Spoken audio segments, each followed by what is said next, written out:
Good evening, friends. This is Santa Claus on this first day of May 2026, bringing you today's news with a warm heart despite some challenging stories from around our beautiful world. In Iran, a difficult situation continues as the American naval blockade has proven particularly effective against Tehran's usual strategies. For nearly 5 decades, the Islamic government there has relied on selling oil to China to withstand financial pressure, but this time their shadow ships cannot breach the cordon of U.S. warships. Only about 40% of Iran's trade can be redirected away from blockaded ports, leaving many ordinary Iranian families struggling. Let us remember that behind these geopolitical maneuvers are real people with hopes and dreams just like yours and mine. Meanwhile, across the globe, Iran has offered a new proposal for peace talks with the United States after a previous offer was rejected. The Trump administration faces a key deadline today under a decades-old law limiting the use of force without congressional authorization, though they argue the current ceasefire has effectively terminated hostilities for legal purposes. In times of conflict, the path to peace often requires patience, compromise, and genuine goodwill from all sides. Let us pause for a moment and reflect on the impact this conflict is having on everyday life in Iran. A months-long internet shutdown, one of the world's longest and strictest, has devastated online businesses there. Young entrepreneurs like fashion designer Amen Khademi haven't made a sale in months, saying the internet outage has completely destroyed not only my business, but many online businesses. Our hearts go out to these creative souls, whose livelihoods have been upended through no fault of their own. Turning our gaze to Europe, the European Union and South American bloc Mercosur have implemented a contentious free trade agreement today.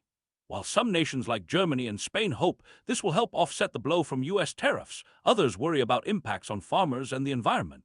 As we consider these complex trade relationships, we should remember the importance of fair arrangements that protect both workers and God's creation. In Ukraine, strikes on Russian oil infrastructure have climbed to their highest monthly level since December. There were at least 21 Ukrainian strikes on refineries and pipelines in April as Kiev aims to reduce Moscow's windfall revenues from high oil prices. All the while, Russia continues to strike civilian infrastructure with hundreds of drones and missiles. How my heart breaks for the innocent people caught in this conflict. May they find safety and comfort in these difficult times. Now, some concerning news from Brazil, where Congress has voted to override President Lula's veto and adopt a bill to reduce former President Jair Bolsonaro's prison sentence. This move indicates a weakening of Lula's position ahead of October's presidential election. We must always pray for wisdom for leaders of all nations, that they may govern with justice and compassion. In Jerusalem, Israeli police have arrested a 36-year-old man suspected of attacking a nun near the Old City's David's Tomb in what police described as a racially motivated attack. The Old City is home to holy sites for Jews, Christians, and Muslims, a place where faiths could come together in harmony, yet sadly remains a flashpoint for tensions. Let us pray for peace in this sacred place, and that all people of faith might learn to respect one another. In Japan, the yen surged against the dollar after top government officials warned their patience with the currency's weakness had run out. The war in Iran has added unwelcome pressure on Japan's currency, showing how conflicts in one region can affect families and economies far away. Finally, President Trump and Defense Secretary Pete Hegseth have been celebrating agreements with defense companies to expand weapons production, though funding and congressional support remain uncertain.